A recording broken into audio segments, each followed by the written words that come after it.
পুরনো দিনের মুরব্বিলে কছিল আমে ধান তেঁতুলে বান। দেখেন না এবার আমার নীলফামারী জেলাতে নাই আম গাছের আমগুলো সব ঝরে পড়ে শুকিয়ে কাঠ খড়ি হয়ে গেছে। আমার ছাদে কিন্তু কয়েকটি আম গাছে মুকুল চলে এসেছে, আলহামদুলিল্লাহ। এগুলোও যে হবে তার কি গ্যারান্টি? ওই যে কথায় আছে না, কার কথা কোনটা থুই চৌদ মাসে বান। থাক, আসল কথায় আসি। বাড়ির গৃহিণীরাই পারে কিন্তু কর্তাদের ঘাড়ের বোঝা হালকা করতে।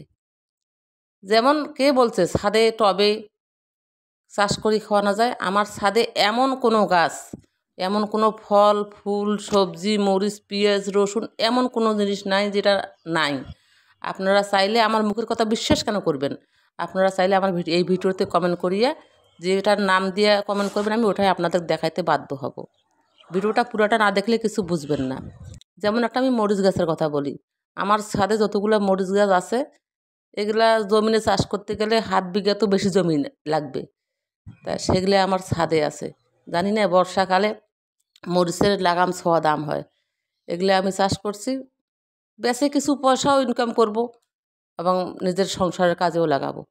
নাম দিয়ে কমেন্ট করলে আমি সবজি দেখাবো, ফলের যে কোনো ফলের নাম দিয়ে আমাকে কমেন্ট করলে আমি ফলগুলো দেখাবো। আমার কোনো সমস্যা নেই, আলহামদুলিল্লাহ আমি সব দেখাতে পারবো।